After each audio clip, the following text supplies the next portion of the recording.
¿Cuántos están hoy bendecidos? Prosperados, dice la Biblia. ¿Qué más? Y en victoria.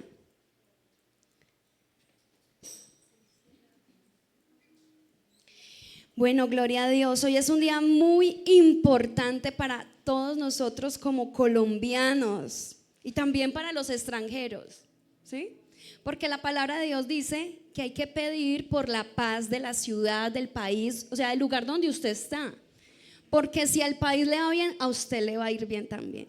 Entonces eso dice la Biblia, porque en su paz tendremos nosotros paz. En la paz del Dios tendremos nosotros paz.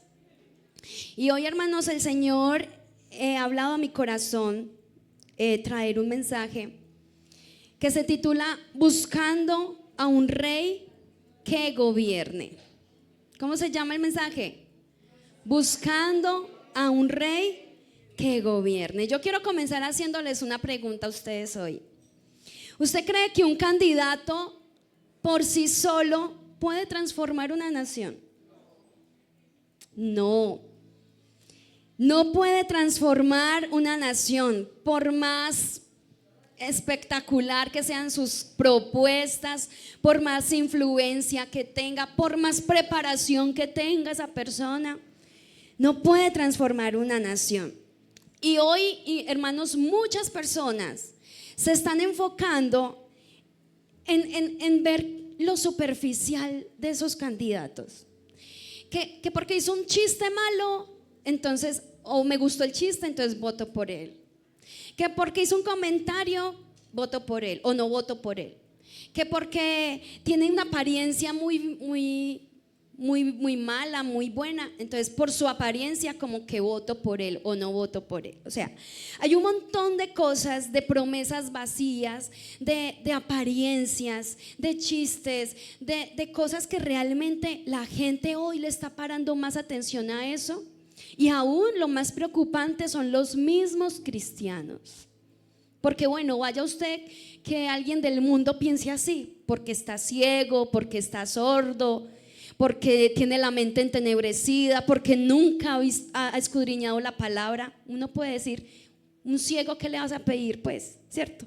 Pero a una persona de Cristo que ha sido redimida por la sangre del Señor, que conoce la Escritura y dejándose llevar por las cosas superficiales, no puede ser. Entonces la Biblia es muy clara para nosotros.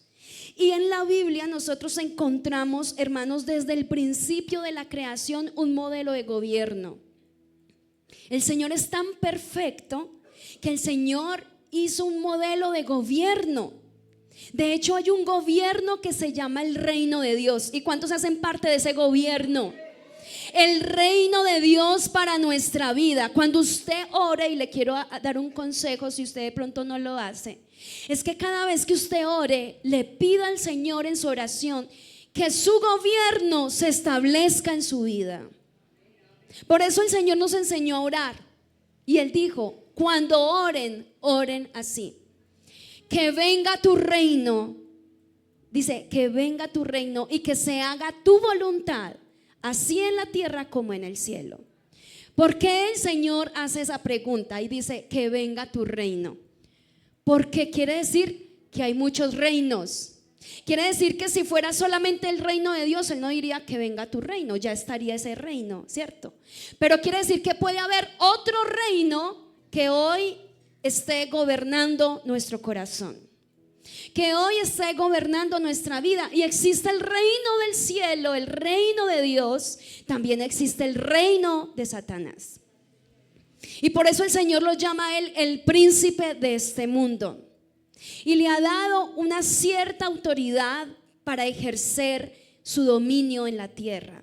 Pero no puede nunca traspasar el señorío ni el poder de nuestro Dios. Entonces hay dos reinos combatiendo. La pregunta es, ¿qué reino está gobernándote a ti hoy?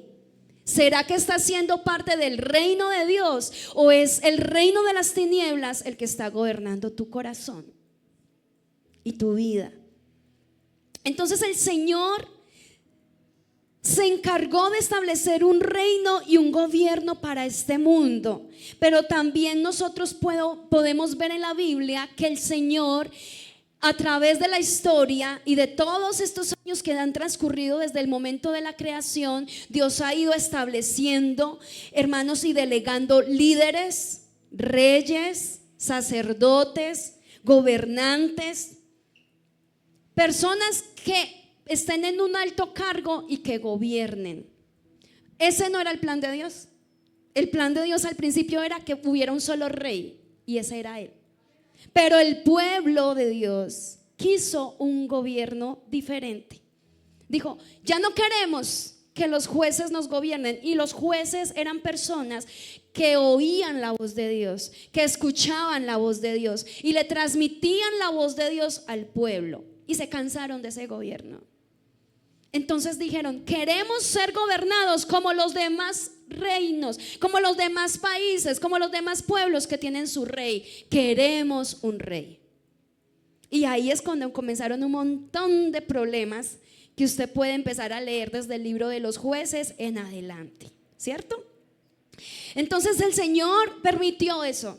Y Él dejó que se establecieran líderes, gobernantes. Hoy tenemos presidentes, hoy tenemos alcaldes, gobernadores y así muchas personas que están en un alto rango. Algunos han sido buenos gobernantes, otros su gobierno ha sido nefasto, malo, perverso.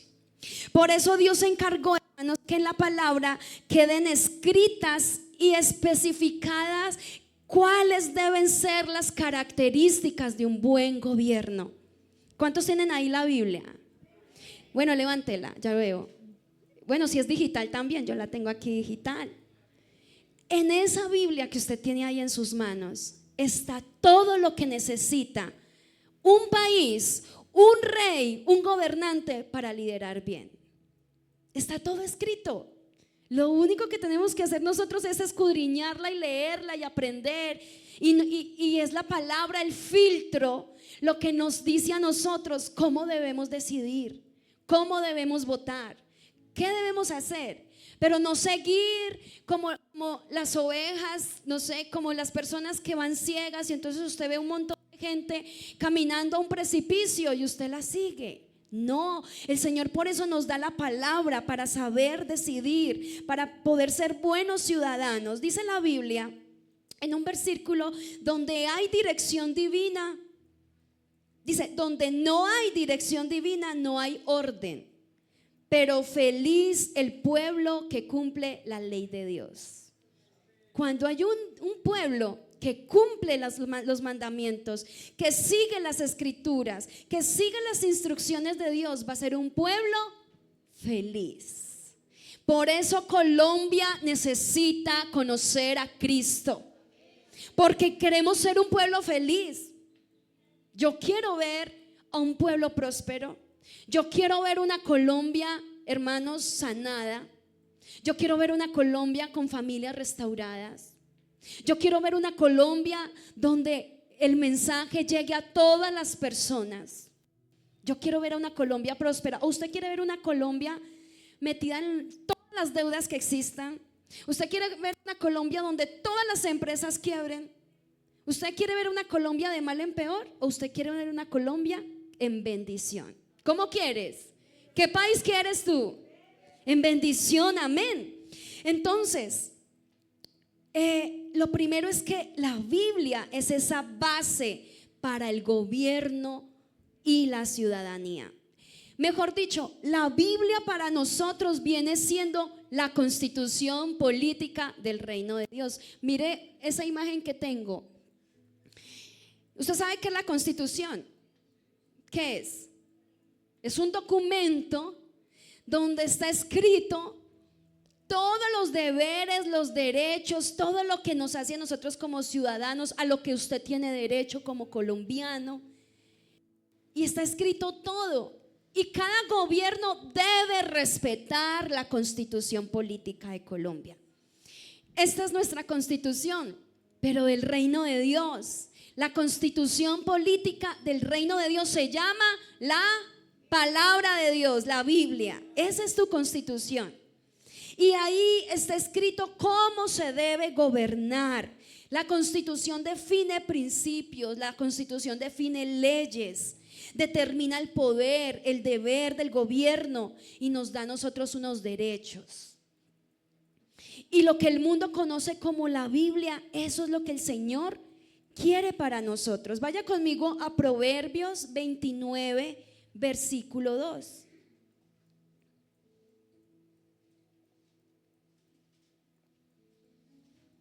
Miren lo que dice este pasaje. Lo que yo ahorita les dije, se lo dije en otra versión, pero miren el versículo.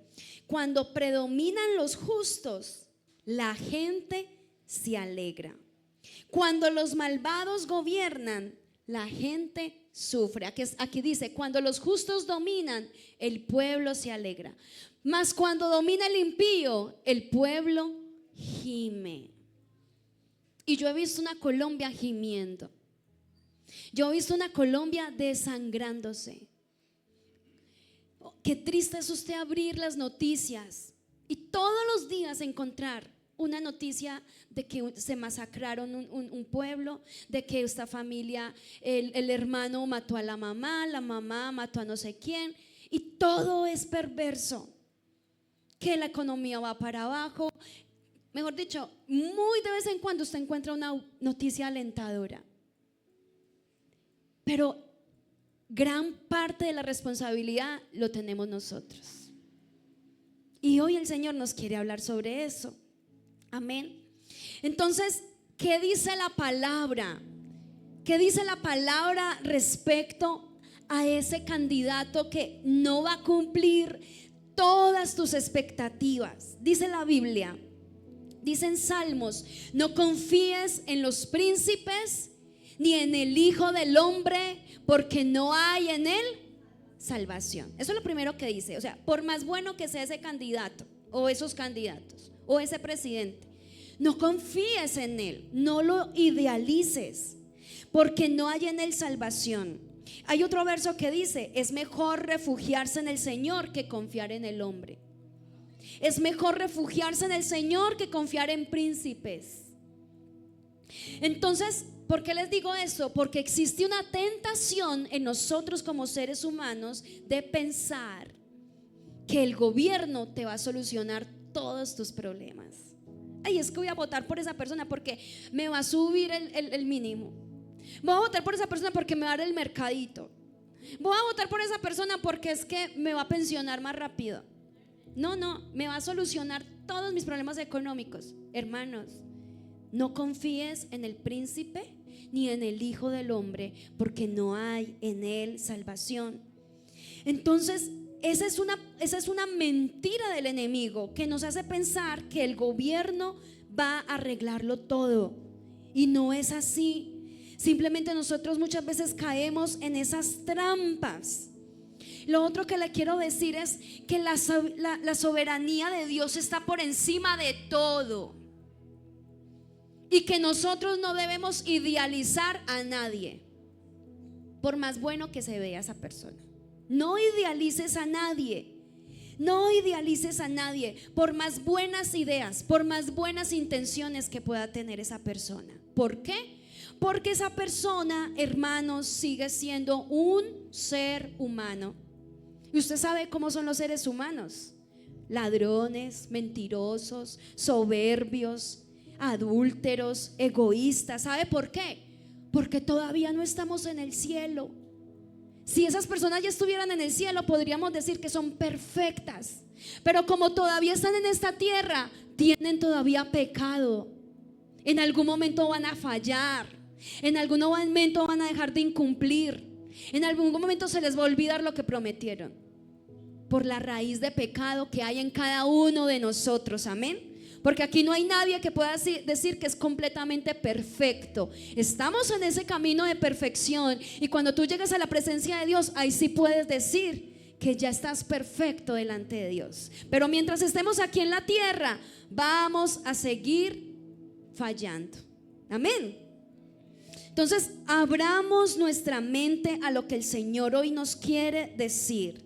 tengamos cuidado de idealizar a esa persona. Yo he visto muchas personas, aún siendo cristianos, que se ponen a pelear.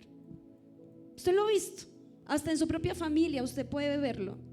Y que el uno está a favor del uno y que el otro está a favor del otro. Y es tanto lo que se defiende a una persona que quedan peleados, que ya ni se hablan en la familia, que en el trabajo, mejor dicho, ya usted hizo hasta enemigos por decir que usted es del amarillo y usted es del verde. Entonces esto no es una actitud correcta de un hijo de Dios. Que lo haga otro, pero no nosotros. Nosotros tenemos que tener una actitud diferente a lo que el Señor nos ha dicho. Vaya conmigo a Daniel 4:37.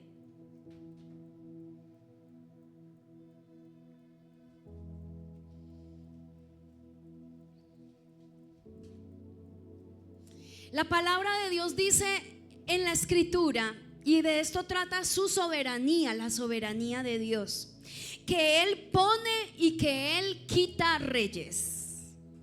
Él pone hoy a una persona y cuando ya esa persona no le más, o cuando esa persona el Señor la quiso quitar de ahí porque lo desobedeció, lo desagradó, lo ofendió, Él lo puede en cualquier momento quitar.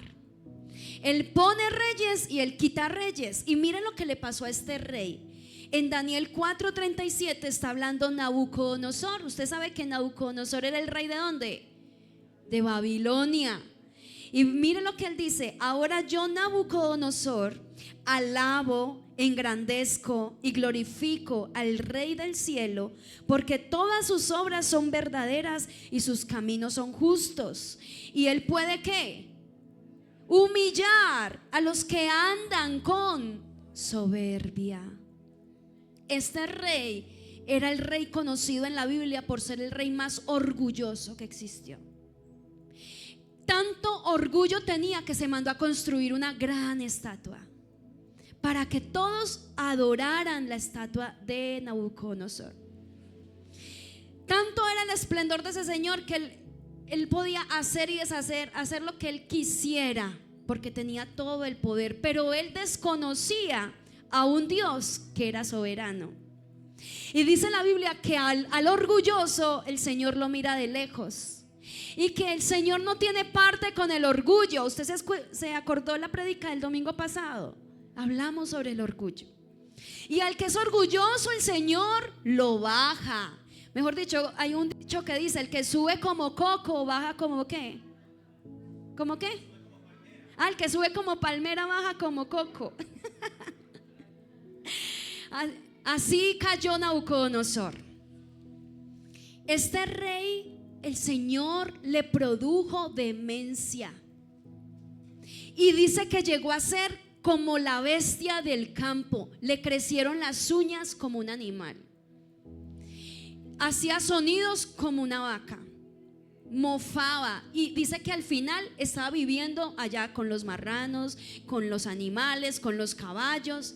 Y todo el mundo estaba, pero extrañado, asombrado. Decía: este es el rey grandioso Nabucodonosor. Y hasta que este rey en su humillación no reconoció a Dios, el Señor no le quitó ese castigo.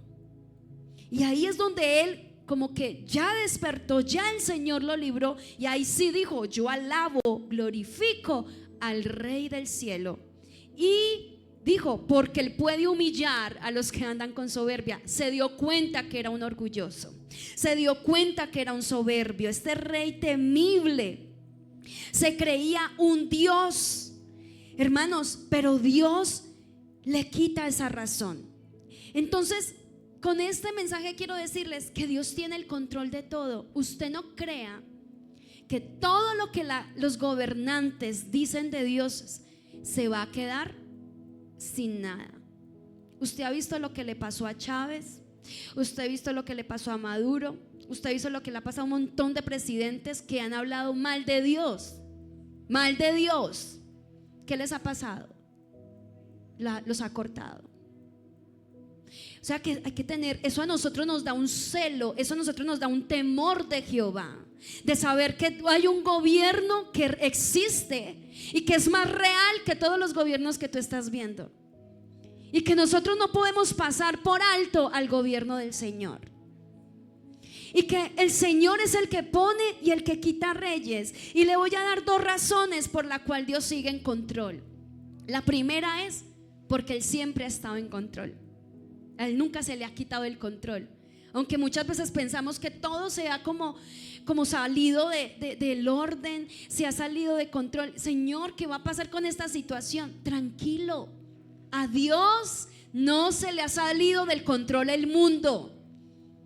Dice la Biblia, del mundo es el Señor, su plenitud y los que en Él habitan. Entonces Él está en control, aunque pareciera muchas veces que hay un caos, pero Él reina sobre todo. Y lo segundo, por lo cual Dios sigue en control, es por algo muy importante. Porque hay una iglesia que ora, que intercede y que gime. Amén. Hay una iglesia que ora, que intercede y que gime. Estaba escuchando hoy un mensaje de un pastor que estaba contando que estaba muy contento porque alrededor de Colombia en estos últimos tiempos, hermanos, ayer muchas iglesias estuvieron en vigilia y nosotros también estuvimos en vigilia. ¿Cuántos vinieron a la vigilia? Fue poderosa. Si quieres saber, fue poderosa para destruir las tinieblas. Pero ayer también hubo muchas iglesias en Colombia en vigilia, alrededor de casi 1 millón de iglesias en vigilia. Quiere decir que el pueblo de Dios se ha ido despertando y que el Señor permite cosas para que la iglesia se despierte, porque si no fuera de esa manera, la iglesia sigue durmiendo. Y muchas veces Dios permite situaciones en nuestra vida difíciles para que nosotros despertemos y nos sacudamos y digamos, o el enemigo toma ventaja y acaba con esto, o yo hago algo al respecto. Entonces, lo segundo por lo cual Dios sigue en control es porque hay una iglesia que ora, que intercede y que gime. Y yo le quiero decir algo: se gobierna desde una iglesia que ora. Si usted está escribiendo algo, escriba, se gobierna desde una iglesia que ora. Hermanos, en nosotros hay un gran poder como iglesia, solo que no nos hemos dado cuenta de eso. Porque si nosotros despertáramos a la realidad del mundo espiritual, estaríamos orando más, ayunando más, vigilando más por Colombia. Somos los centinelas de este país. Somos, hermanos, los que determinamos juicios contra el país. ¿Usted sabía eso? Mire lo que pasó en la vida de Abraham. Hay una historia tremenda. Dice que Sodoma y que Gomorra eran 2 ciudades pecaminosas, malas, todos perversos. No había ni uno que quedara bueno. Y el Señor dijo: hasta aquí, los voy a destruir. Y como Lot, el sobrino de Abraham, vivía en una ciudad de esas, entonces Abraham dijo: no, Señor, no los destruyas, Señor. Señor, Padre, si acaso hay 50 justos, ¿tú detendrías el juicio? Y el Señor dijo: sí. Y dice que Abraham se fue a buscar 50 personas y no habían 50. Después 30. ¿Los destruirías por 30? No. ¿Los destruirías por 20? No. ¿Los destruirías por 10? No. ¿Los destruirías por 5? No habían ni 5 justos. Señor, por 1. Pero había 1, Lot. Y el Señor dijo: saca a Lot de ahí, pero voy a destruir la ciudad. Voy a perdonarle la vida a Lot y a su familia, pero voy a destruirlos. Y eso es lo que pasa cuando hay uno, por lo menos, que se pare en la brecha por nuestro país. ¿Cuántos juicios el Señor ha detenido por una iglesia? No importa si es grande, no importa si es pequeña, no importa si es numerosa o si son pocos, pero que haya por lo menos uno, dice la Biblia, y busqué entre todos a uno que hiciese hallado, pero no lo hallé. Qué terrible que el Señor no pueda encontrar a una persona que gima por la nación. Yo le hago la pregunta a usted: ¿usted ha llorado por Colombia? ¿Usted le duele lo que le pasan a los niños? ¿Usted le duele las leyes que se están dictando, que son para sus nietos, sus hijos, sus sobrinos? ¿Usted le duele, hermanos, cada vez que el nombre de Dios es pisoteado? Tenemos que pararnos en la brecha por nuestro país. Tenemos que orar, tenemos que interceder, tenemos que pedirle al Señor que haga algo a favor de nosotros. Mira lo que dice Daniel 4:17, ahí en Daniel.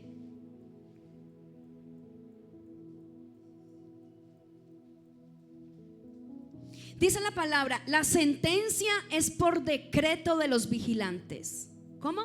Léalo fuerte. ¿Cómo dice? Lento. La sentencia es por decreto de los vigilantes, por dicho de los santos la resolución, para que conozcan los vivientes que el Altísimo gobierna el reino de los hombres, y por a quien Él quiere lo da, y constituye sobre él al más bajo de los hombres. Ese versículo es poderoso para que usted ore con él. Aquí está diciendo que la sentencia la dictamos nosotros, la iglesia de Colombia, la iglesia del mundo. Está diciendo que el Señor puede enviar muchos juicios contra la nación, pero por tu oración la sentencia puede ser quitada, puede ser anulada. ¿Cuántos juicios Dios ha enviado contra Colombia y no se han hecho? Por amor de Dios, a causa de un pueblo que ora. ¿Cuántos juicios se han detenido en tu familia? Por tu oración, a causa de tu intercesión. Es necesario que nosotros, hermanos, sepamos las implicaciones que tiene nuestra oración. Y cuando la hace una persona, no perfecta, pero sí sincera delante de Dios, no justa por sus méritos, sino que fue, hermano, justificado por la sangre de Cristo. Yo creo que aquí todos hemos sido justificados por la sangre de Cristo. ¿Cuántos son lavados por la sangre de Cristo? Y su sangre nos justifica para poder clamar por el país. Amén. Dale el aplauso al Señor. Dice aquí que los santos tienen el poder, y tú y yo somos santos porque Él nos hizo santos. No por nuestras obras, porque usted diría: ay no, Joana no sabe lo que yo hice ayer y no hice para nada algo santo. No, te estoy diciendo que eres santo por la obra que Cristo hizo en ti, por su sangre te hace santo. Y dice la Biblia que los santos tienen el poder para determinar el juicio sobre una ciudad y sobre una nación. Yo de usted me alegro, hermanos, porque qué impresionante es el poder que tenemos los hijos de Dios. Si usted se une, si todos nos uniéramos, y a mí me da alegría cuando yo abro redes sociales y veo publicaciones de diferentes iglesias orando, ayunando, gente clamando, predicadores, pastores unidos, todos por la misma razón, porque quiere decir que estamos haciendo la fuerza, y la unión hace la fuerza. Y mientras más unida esté la iglesia, más poder tenemos para destruir leyes que van contra la palabra. Más poder tenemos para que el enemigo no te robe tus hijos, no te robe tu salud, no robe tu economía. ¿Qué implicación tan tremenda tiene nuestra oración como iglesia? Por eso tenemos que hacerlo con más intencionalidad, más oración, más ayunos, más momentos de vigilia, más momentos de clamor. El Señor dijo: venga tu reino, hágase tu voluntad como en el cielo, aquí también en la tierra. El problema es que nosotros estamos relajados. No te duermas en los laureles. No podemos dormirnos como... No te relajes. Tú ves que todo va bien en tu casa, no te relajes, porque Satanás, con toda seguridad te lo digo, está tramando algo para destruir tu felicidad. Él no le gusta cuando tú estás feliz. Al diablo no le gusta ver a tu familia bendecida. Al diablo no le gusta ver a tu familia prosperada. El diablo no quiere ver una Colombia prosperada, al contrario, esclavizada, empobrecida, destruida. Eso es lo que viene el diablo a hacer, a matar, a robar y a destruir. Pero nosotros tenemos que ser coherentes con nuestra oración. ¿Cuántos intercesores hay aquí? Poquitos. ¿Cuántos intercesores hay aquí? Todos somos intercesores. Pero yo como intercesora no le puedo decir: Señor, levanta un gobierno justo, cuando en mi casa no hay autoridad. Yo no le puedo decir: Señor, quita, rompe las tinieblas, cuando usted está peleando allá en la casa con su esposo, porque eso nos resta autoridad. El enemigo va a decir: pero ¿cómo le vas a escuchar la voz a ella si mira que mantiene peleando como perros y gatos en la casa? Eso es lo que viene el diablo, porque él nos viene a juzgar siempre. Entonces nosotros tenemos que ordenar nuestra casa, ordenar nuestra vida, ordenarnos, hermanos, para poder tener poder y legalidad de lo que estamos diciéndole. Para que cuando usted le ore al Señor no haya impedimento en su oración. Amén. No haya impedimento en su oración. ¿Cuántos están aquí? ¿Cuántos quieren orar? ¿Cuántos aman orar? Y si a usted no le gusta orar, le va a pedir al Señor que le enseñe a orar, que le dé amor por la oración. Amén. Y quiero decirles, cuando usted ora, Dios a través de ti está gobernando. Porque ¿cómo ejerce Dios su gobierno? A través de sus hijos. Entonces Él en nosotros, cuando usted empieza a orar y Él pone en nosotros las cargas, entonces Dios dice: ora por esto, y usted siente orar por eso. El Señor nos conduce a la oración. El Señor nos conduce, a algunos los conduce a orar por presidentes, a otros los conduce a orar por magistrados, otros oran por las cortes, otras oran por las leyes. El Señor nos va conduciendo y de esa manera el Señor va gobernando a través del pueblo de Dios. Amén. Dice el Señor en su palabra: ustedes son la luz del mundo. Eso quiere decir que ustedes son la influencia más poderosa que pisa la tierra. Ustedes son la sal. ¿Y qué hace la sal? Sazona, preserva los alimentos. Usted es la cabeza, usted no es la cola. El pueblo de Dios puede determinar quién gana una presidencia y quién no. Por eso, más que nunca necesitamos orar, necesitamos clamar, y esta iglesia se va a empezar a unir en oraciones.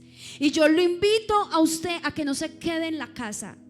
Excusas va a tener un montón, pero aproveche este tiempo, porque como a Esther, que el Señor le dijo: tal vez para un tiempo como este tú has sido llamada. Y el Señor hoy te dice: tal vez para un tiempo como este tú has sido llamado a clamar en este tiempo por este país. Amén. Lo otro que les quiero decir en esta mañana es que nosotros, ¿cómo vamos a elegir? Bueno, yo no sé si aquí ya todos votaron o todavía van a salir de aquí a votar. Pero ¿cómo vamos a votar de una manera responsable? Y la Biblia es muy clara. Vaya conmigo a Mateo 7, verso 16 al 20. No vamos a leer solo un versículo, el 16.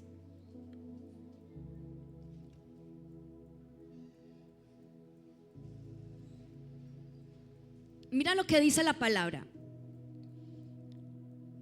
por los frutos, por sus frutos los conoceréis. ¿Acaso se recogen uvas de los espinos o higos de los abrojos? nosotros, hermanos, debemos evaluar por frutos y por principios. Eso es como la manera responsable de un hijo de Dios, escoger o decidir algo, no solo sobre un presidente, sino cuando tú vas a escoger esposo, cuando tú vas a escoger un amigo, cuando tú vas a tomar una decisión. ¿Cómo la vamos a tomar? Ese es el principio bíblico: por los frutos, no por la apariencia, no por el traje, no por la carreta, porque para convencer, muchos tienen carreta para convencer. ¿O a cuántos los convencieron para poderse casar? Uy, unos hombres con un montón de carreta, que a usted le prometo el cielo y el otro cielo y al final no resultó con nada, ¿cierto? Entonces, no por promesas o apariencias, sino por principios y frutos. Entonces no vamos a votar por apariencias, no vamos a votar por carisma, no vamos a votar por redes, vamos a votar por integridad. Vamos a votar pensando en cómo es esa persona, qué vida ha llevado, cómo es su familia, cómo trata a la esposa, cómo trata a los hijos, cómo es esa persona, es humilde, es responsable, es juiciosa. ¿Qué criterios tiene? Nosotros tenemos unos criterios muy importantes para votar, y yo quiero que usted anote esto o le preste bastante atención a esto. No votes por el chisme, no vote por el comentario que hizo esa persona en una entrevista. Usted sabe que los periodistas llevan a los candidatos a decir ciertas cosas, a tergiversar comentarios, porque usted no sabe un montón de cosas que se mueven bajo el poder. Las redes sociales, pésimo si usted toma decisiones con base a una red social.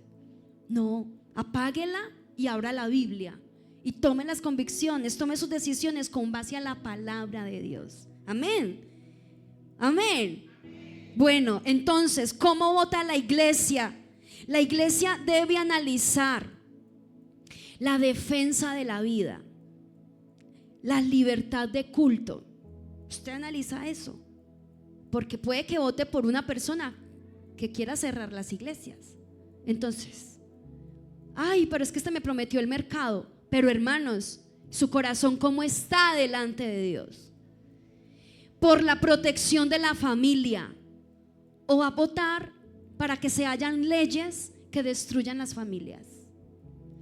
Por la justicia y por la verdad, por la libertad económica, o usted quiere ver el país totalmente con el índice de desempleo más alto. No. Por la educación basada en principios, porque hoy se ha sacado a Dios de los colegios y de las universidades. Por respeto a la dignidad humana. Todo esto que yo le estoy leyendo lo defiende la Biblia. Defiende la vida, defiende la libertad de culto, defiende la protección de la familia. La Biblia defiende la verdad, la libertad económica, la educación basada en principios y el respeto por la dignidad humana. Amén. Entonces, nosotros tenemos que tener sabiduría. Y si usted todavía no ha votado, cuando vaya ya a poner su raya, cierre ahí por un momento los ojos y dile: Señor, ilumíname. Yo voto por quien tú me incites a votar, no por quien mi corazón quiera, porque el corazón es engañoso. Engañoso. Y yo me acuerdo en las elecciones pasadas, la gente decía: voto porque este es el cambio. Y sí que hubo un cambio, pero nefasto cambio, ¿sí o no? Nefasto cambio por dejarnos llevar del corazón, no de la palabra de Dios, hermanos. Entonces, usted cierra sus ojos ahí y dice: Señor, dame el entendimiento, dame la sabiduría, que tú seas el que me incites, me digas por quién. Un cristiano maduro no sigue emociones, un cristiano maduro sigue principios. Amén. Un cristiano maduro no se deja influenciar. Un cristiano maduro sigue lo que le dice el Señor y lo obedece, porque entonces no hay coherencia en nuestro cristianismo. Pues, ¿para qué venimos aquí a la iglesia a cantar, a orar, a levantar las manos, cuando estamos apoyando lo que va contra la palabra de Dios? ¿Cuál es la coherencia que hay como cristianos? Entonces tenemos que mirar considerando qué agenda honra más a Dios, los principios de Dios, porque ninguno de esos candidatos es cristiano, ¿cierto? Pero tenemos que votar por el que más se acerque a los principios de Dios. Entonces, ¿qué visión protege mejor el futuro de Colombia? ¿Cuál de esos candidatos protege mejor al país? Porque todo lo que pase de ahí en adelante te va a afectar a ti, a los tuyos y a los que te rodean. Están como muy callados. ¿Estamos entendiendo? Vaya conmigo a Éxodo 18:21.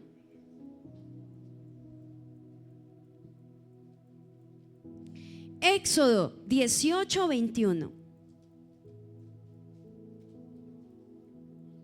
Y mire este versículo. Dice la palabra: además, escoges de entre todo el pueblo hombres capaces. ¿Cómo deben ser? Capaces, temerosos de Dios, hombres veraces, que aborrezcan las ganancias deshonestas, y los pondrás sobre el pueblo. Esta era la instrucción que el Señor dio para poder escoger unos líderes. Unos líderes, dice, que fueran hombres de virtud, temerosos de Dios, el que más se acerque al temor de Dios. Por ese es el que nosotros tenemos que votar. Aunque no te prometa el mercado, aunque no te prometa un montón de cosas, pero que su corazón esté alineado a Dios, porque es que a ese es a quien Dios va a respaldar. Pero si allá se monta una persona que nada que ver con Dios, ¿usted qué cree? ¿Que Dios lo va a respaldar o no lo va a respaldar? No lo va a respaldar. Entonces aquí dice: temerosos de Dios, varones de verdad, que haya demostrado por lo menos integridad. Dice que aborrezcan la avaricia, y ponlo sobre el pueblo, a ese tipo de personas, que los pusiera para gobernar, como gobernantes. Entonces, nuestra voz tiene poder, iglesia. Nuestra voz tiene poder. ¿Usted sabía que su voz tiene poder? Y que nosotros tenemos una gran responsabilidad como iglesia. De lo que pasa en el país, nosotros tenemos responsabilidad. Tenemos responsabilidad. Ahora, quiero terminar con esto. ¿Qué pasa cuando buscamos a un rey conforme a nuestro corazón? ¿Qué pasa cuando usted no quiere seguir los principios del Señor? Usted se quiere dejar llevar por el corazón. Pues la Biblia habla de un caso que yo encontré, de un hombre que quería ser rey. Y eso se encuentra en el libro de los Jueces, en Jueces capítulo 9. Voy a resumirlo porque no lo voy a leer. Este hombre se llamaba Abimelec, y Abimelec era el hijo de Gedeón. ¿Usted sabe quién era Gedeón? El hombre que Dios levantó para poder vencer a los madianitas. Y dice que Gedeón tuvo 70 hijos. ¿Usted se imagina? Yo creo que es el hombre que más hijos tuvo, a no ser si Salomón tuvo más hijos, pero 70 hijos, porque tuvo muchas mujeres Gedeón. Y dice que él murió, ya murió Gedeón, y como él era el que estaba ahí, ahora un hijo de él quería tomar el lugar del papá, este Abimelec. Pero este Abimelec fue malo, y este Abimelec dice que mandó a matar a los 70 hermanos. ¿A los qué?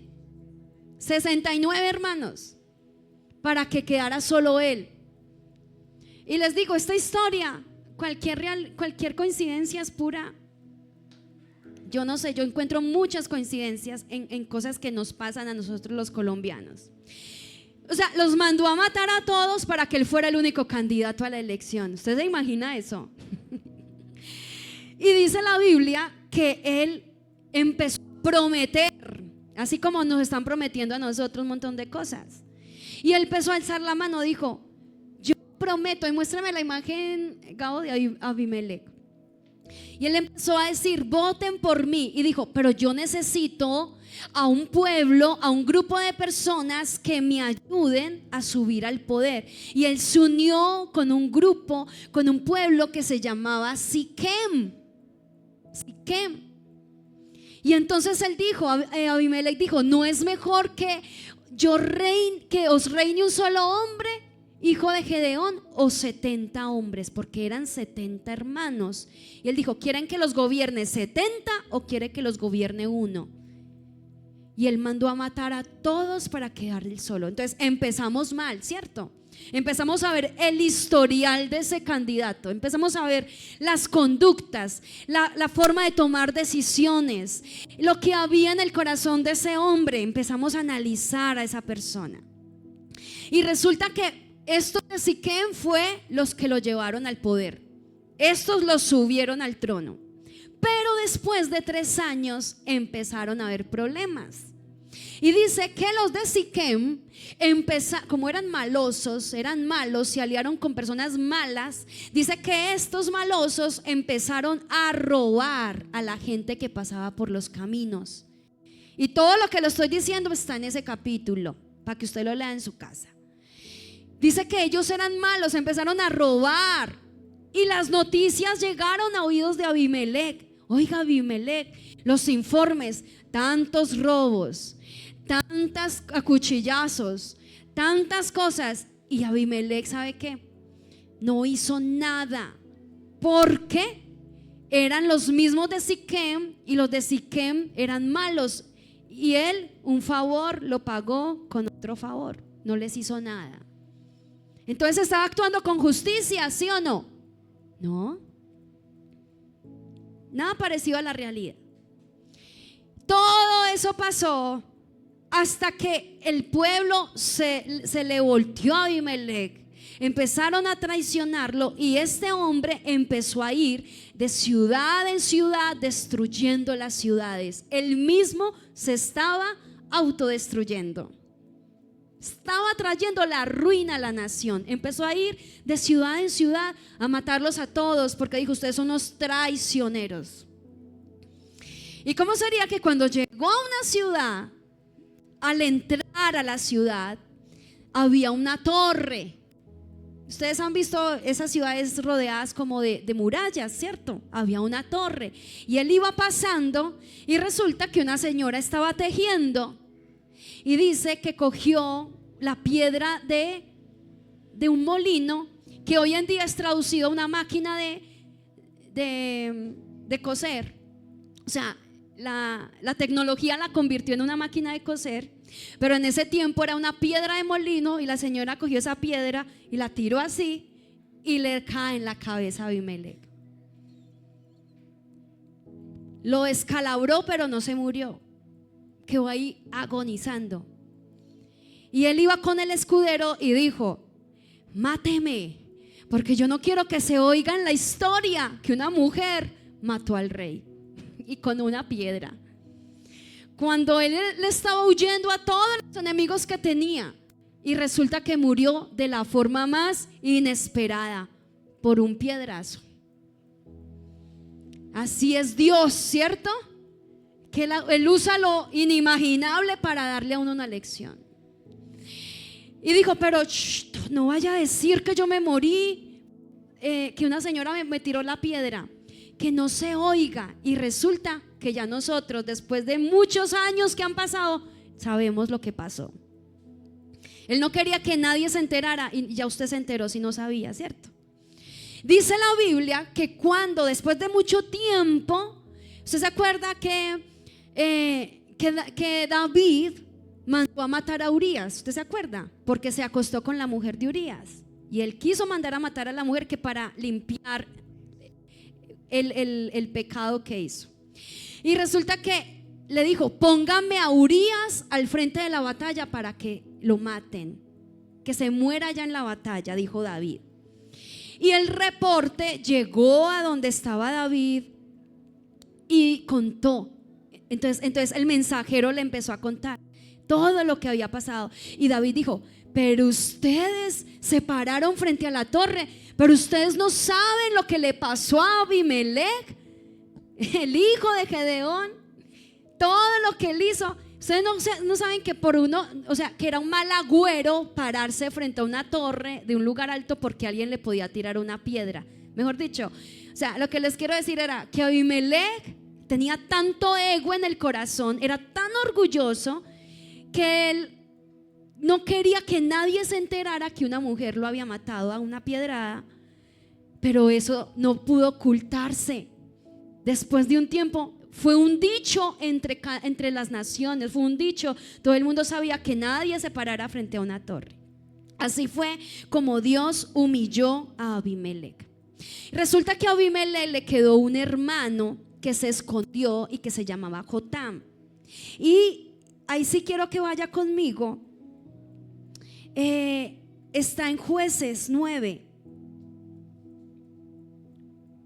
del 7 al 35. Es una parábola, y esta parábola nos aplica a nosotros hoy en día también. Él dijo una parábola y contó esta historia. Dice: fueron una vez los árboles a elegir rey sobre sí. Es una historia que cuenta. Los árboles estaban en un periodo de elecciones y fueron a elegir un rey. Dice: y dijeron al olivo, fueron al árbol del olivo: reina sobre nosotros. Mas el olivo respondió: he de dejar mi aceite, con el cual en mí se honra a Dios y a los hombres, para ir a ser grande entre los árboles.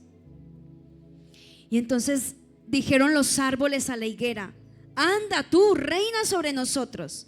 Y respondió la higuera: he de dejar de ir mi dulzura y mi buen fruto, para ir a ser grande entre los árboles.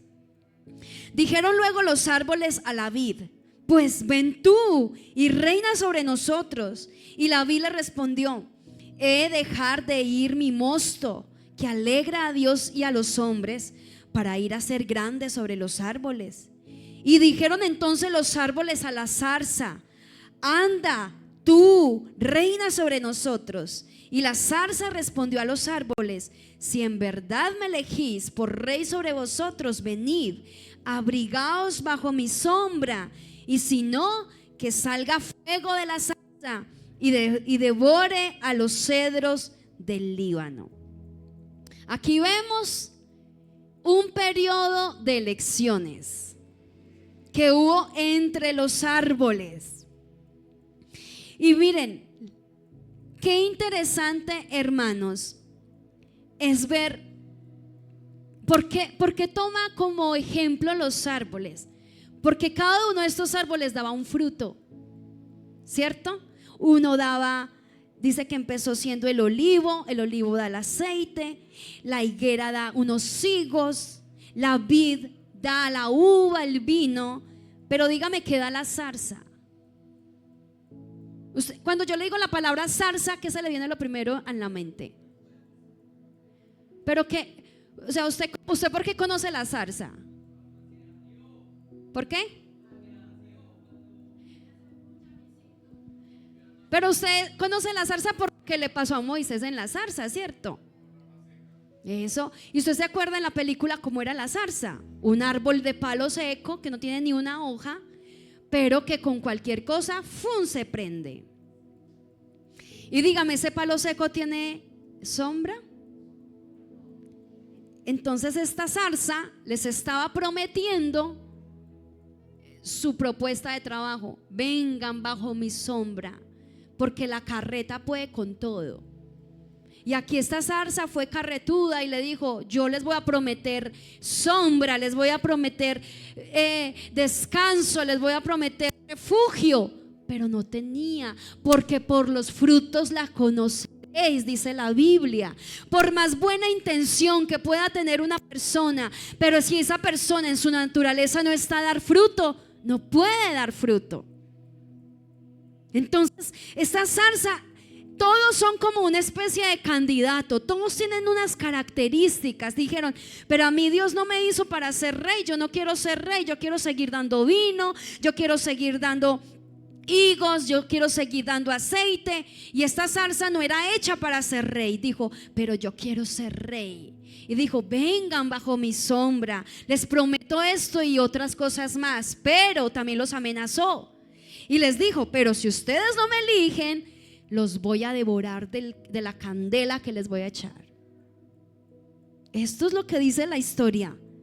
Por los frutos los conoceréis.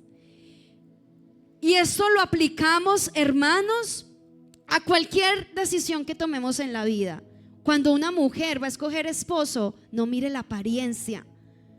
Vaya a los frutos, vaya cómo es en la casa, vaya a ver cómo invierte el tiempo, vaya a mire cómo si trabaja, si estudia, si ahorra, vaya mire cómo es esa persona, pero no nos dejemos llevar de las apariencias.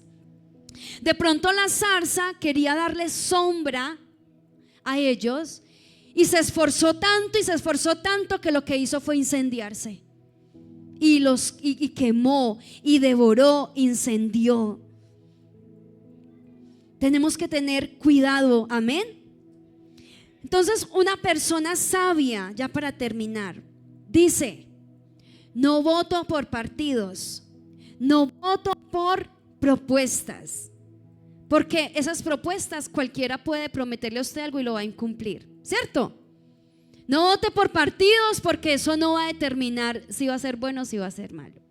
No vote por propuestas porque esas propuestas puede que sí las cumpla, puede que no las cumpla, usted no va a saber. Vote por las personas que son, por la integridad de su corazón. Porque no puede el árbol malo dar buenos frutos así quiera. No puede el árbol malo dar frutos así quiera.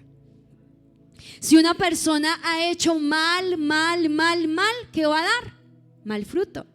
Pero si una persona ha hecho bien, ¿qué va a dar? Buen fruto. Dejémonos conducir por la palabra de Dios y esperemos que el Señor nos ayude, nos instruya, nos dirija a todo lo que Él quiera que nosotros hagamos. Amén. Vamos a ponernos en pie en esta mañana.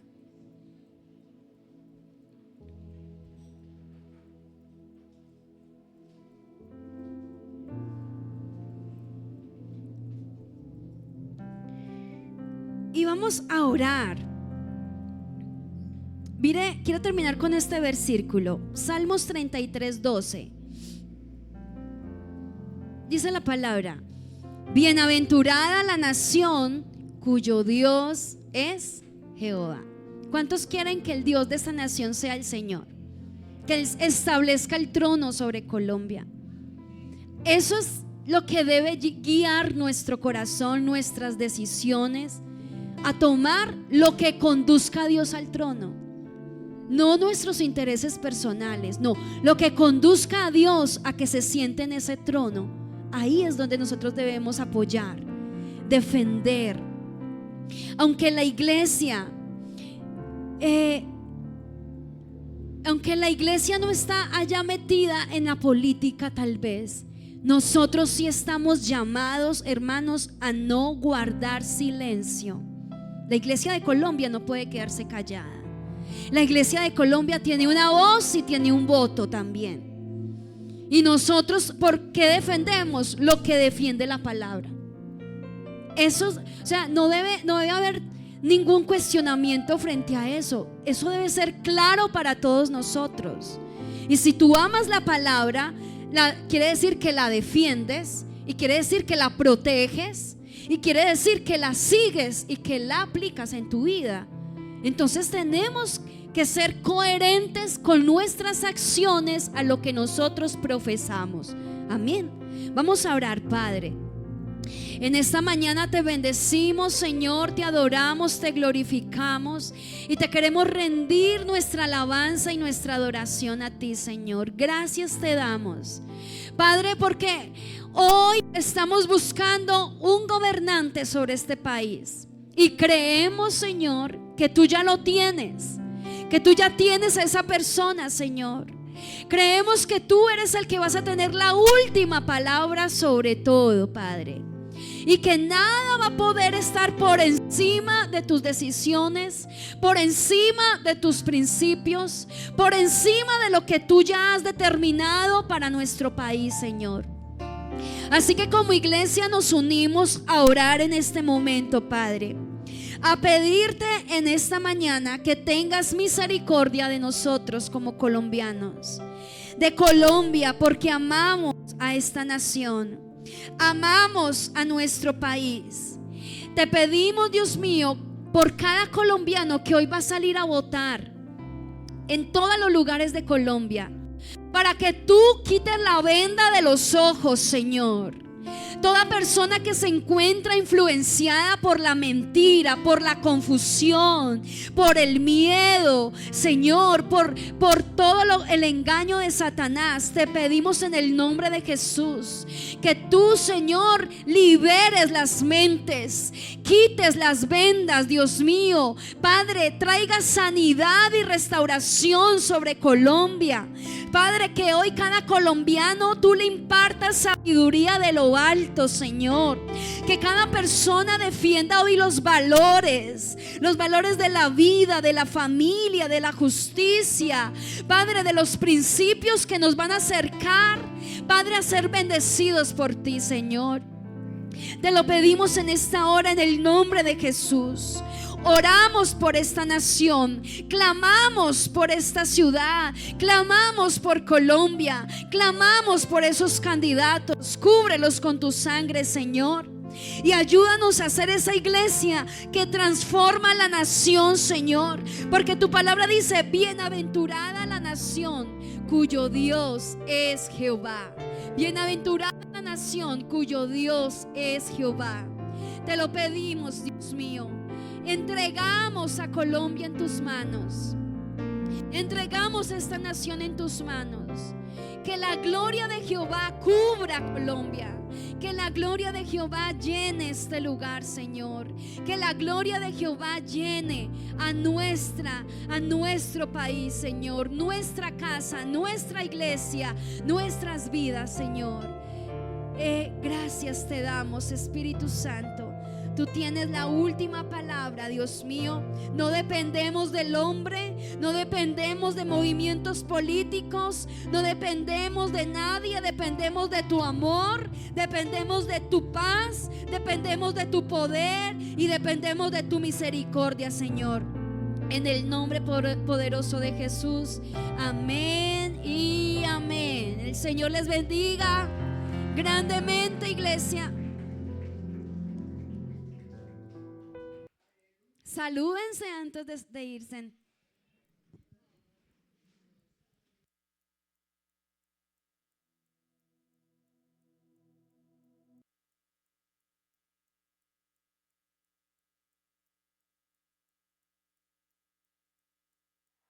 ¿Están listos para